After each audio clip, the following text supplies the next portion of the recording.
What's up, everybody? Welcome back to Rep Talk. Thanks for joining me today. So before I did the show, I was doing some research. I usually look up like news articles on Google related to different species of reptiles.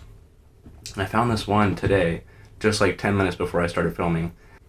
Washington officials warn African clawed frogs, one of the worst invasive species on Earth, are eating local animals.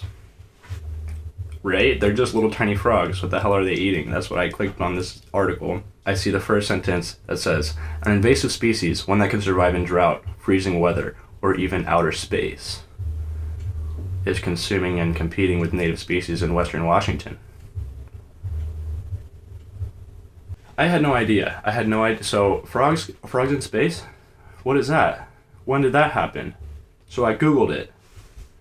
African clawed frogs in outer space. In fact, they can survive in outer space. 4 female African clawed frogs were launched aboard Space Shuttle Endeavour in September 1992 for a study that showed frogs can reproduce in zero gravity. Once in orbit, the frogs were injected with hormones that caused egg production. What the fuck? Why would they do that? I guess the point of the experiment was to find out if they can reproduce in zero gravity. And they did. They reproduced in zero gravity. One small leap for a frog, one giant leap for frog kind. How do they get the frogs in outer space? They need water, right? I've never seen an African clawed frog without water. I'm confused, and I wasn't able to find a lot of research about how that was not an issue. I did find a virtual reality frog floating in space, really kind of awkwardly, upside down, not doing anything. So that also made me feel weird about the reproduction aspect. Like they just poop eggs out all over the place. Like, and where is the water? Where is the water? Because usually they reproduce in water. Am I wrong? Like, okay, wait. I was done filming, and then I was looking for the virtual frog in between the hands, and I found something even better. So you guys have to watch this instead.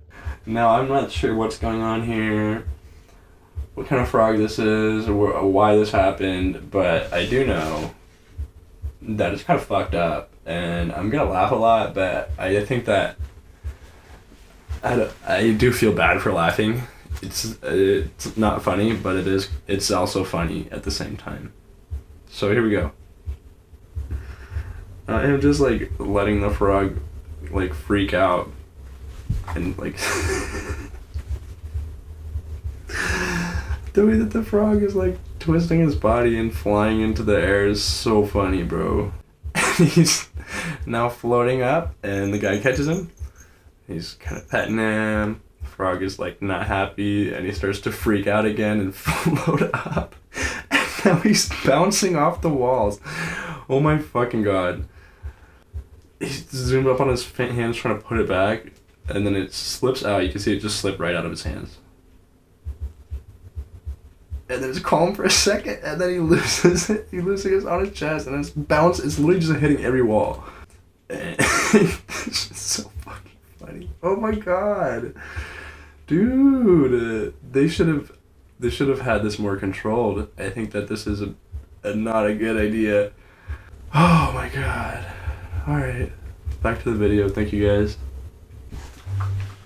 This isn't the first time. There's another time. The Orbiting Frog Otolith was a NASA space program which sent 2 bullfrogs into space in the 1970s for a study of weightlessness.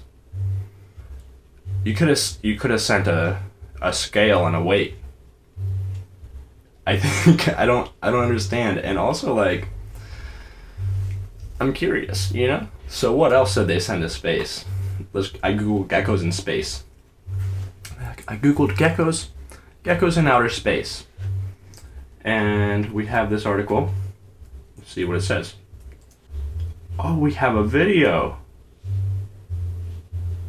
Space geckos filmed playing in zero gravity. Weird. So apparently they sent these. I have these same geckos. I have a couple of them. These are Chondrodactylus turneri, thick-toed geckos. They're from Africa, and they're sort of in between crested geckos, leopard geckos, and the way they act in husbandry. So we see a video of maybe 5 geckos in a little enclosure and a collar flying around the room because for some reason they put the collars on the geckos before they sent them into space, and of course one of the geckos took the collar off. How can you expect a gecko to wear a collar all of the time anyway? So the collar flies around the enclosure and they're all looking at it like, what the fuck, and kind of play with it, which was sort of unique to geckos and reptiles in outer space, as they are a little bit more playful for some reason. I fucking know why. I did the research, but find out later. I thought this was funny. I found another article reporting on the activities of the Turner's geckos while they were in space. I think it was for 30 days, and during the entire time that they were in space, they spent 99.9% of the time on the surfaces of the enclosure, and only 0.1% floating around freely. So when you Google geckos in space, all these weird articles come up. First one says, sex geckos die in orbit on Russian space project. Aww. Second one says, Russia confirms death of 5 geckos on space sex mission.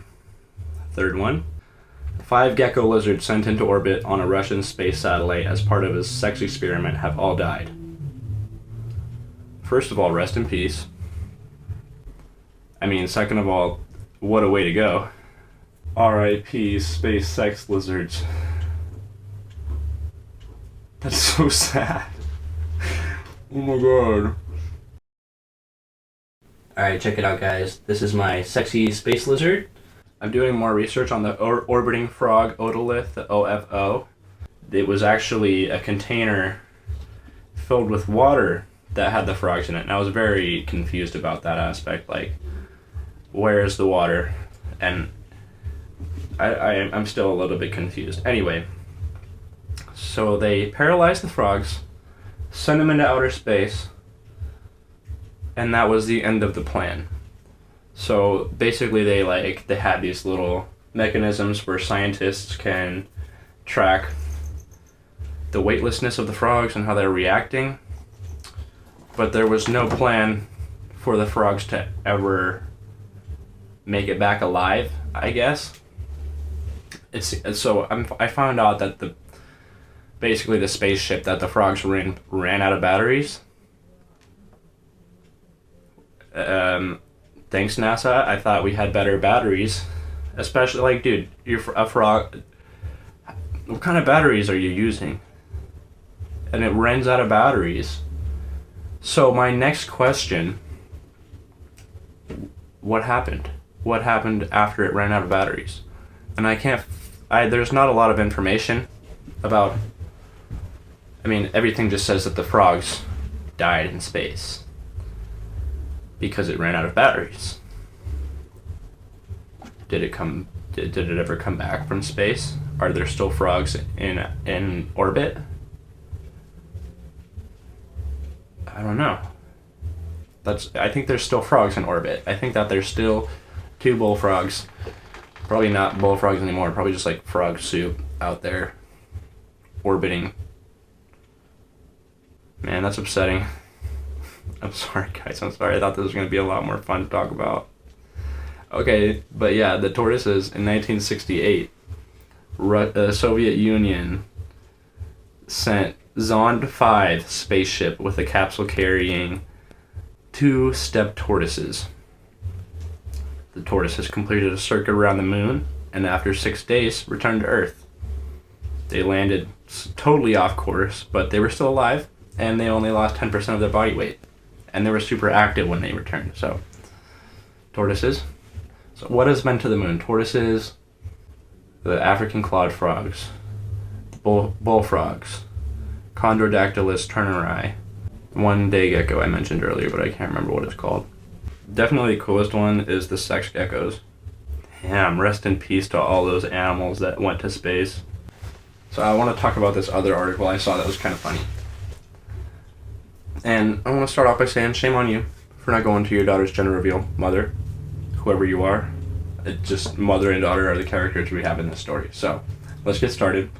So, our original poster, her daughter enjoys her lizard, and she jokingly refers to it as her daughter.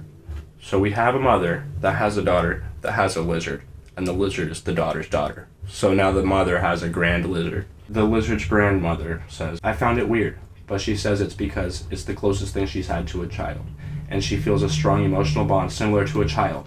She has decided to remain child-free for multiple reasons, and I have been very supportive of this decision. So then the daughter says, she recently took her skink to a vet for a checkup, and she was excited to find out the skink's gender.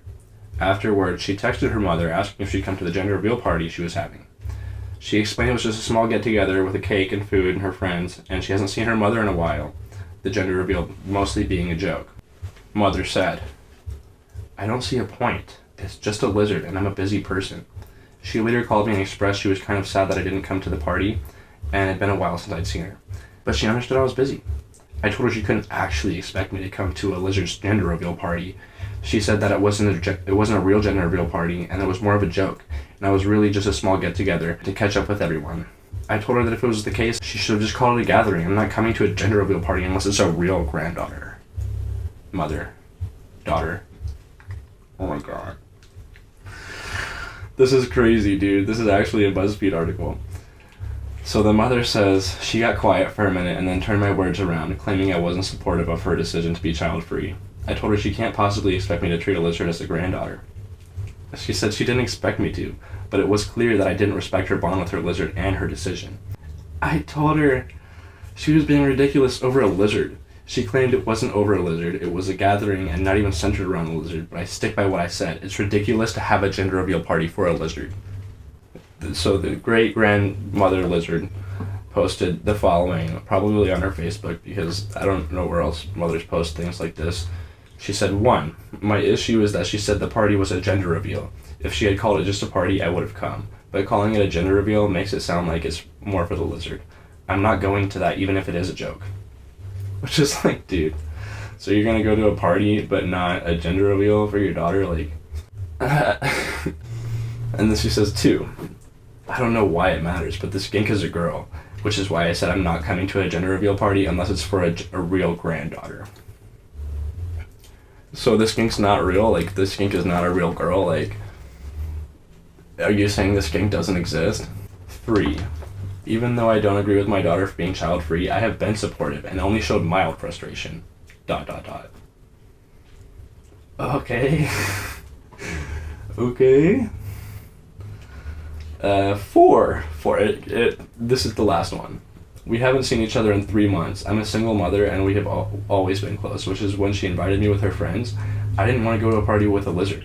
Even if it was for the lizard, she could have, even if it wasn't for the lizard, she could have, and even if it wasn't for the lizard, she could have called it a party instead of a gender reveal. Wait, what? So the party wasn't even for the lizard. It's just, okay. So the whole thing is just not even a party. It's not even a gender reveal. Is it just a party? Is she just lying? If she told me it's a gender reveal party for her lizard, I would go. And then I get there and it's just a party, I'm leaving and I'm calling you an asshole because you lied to me. So I did hatch out those geckos yesterday. I know what sex they are. So he's gonna come to my gender reveal party for my geckos, because I would consider them my babies. I hatched them out. I feel very close to my geckos. I've been doing this for a long time, dude. I've been working with these parents for a long time. So these are like my little grandbabies. So I texted some of my friends, my family. I texted my mom, and I asked her if she would be willing to come to my gender reveal party for my lizard. And this response I got: want to come to my gender reveal party? Of course. LOL, thank you. I was just making sure you would come if I did have a gender reveal party for my lizard. It was only a test. And then she says, do you want to have lunch tomorrow? Yes. Very good mom. Happy, good mom. Love her. Shouts out. Everybody wanted to come. I don't have one person turn down my gender reveal party for my lizard, but I also didn't really want to do a whole gender reveal party for my lizard. I was kind of counting on people saying no so that I could like pretend to hate them and have this bit where everybody says no, and then I have the same contradiction as the girl whose mom didn't want to come, but everybody wanted to come, so I ended up just doing it. We had a freaking gender reveal party for my lizard. Check it out. Thanks for watching, and see you guys later. Woo! It's a girl. There's a girl. That's exciting. It's a girl.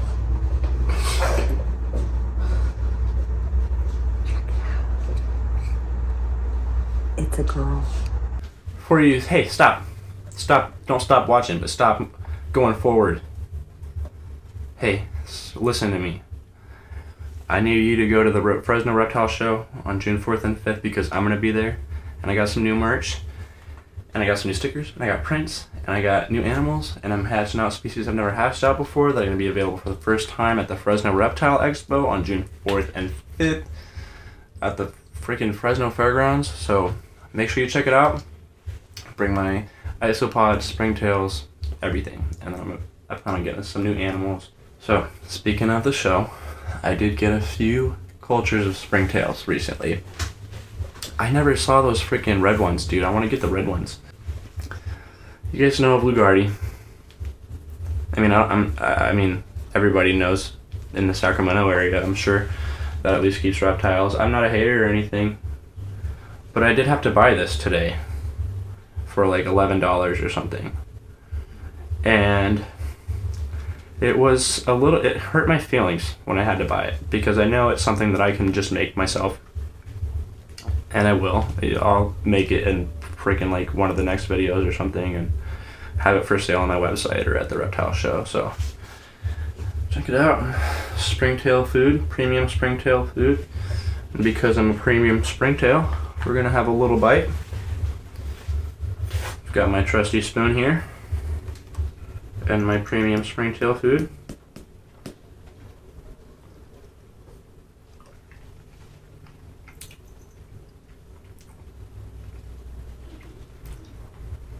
I mean, it tastes weird.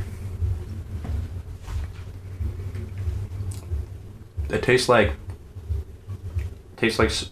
I don't know. It tastes like a plant. Not bad. Tastes like kind of garbanzo beanie. Yeah, I mean, it's honestly not bad. The ingredients are like super edible. So I was like, fuck it, let me just have a bite. I don't hate it. Maybe it's because I'm a premium springtail. I can't, I'm losing my mind. I think the frogs are still in space. Why is no one talking about this? There's bullfrogs orbiting us right now. Just undo what I did.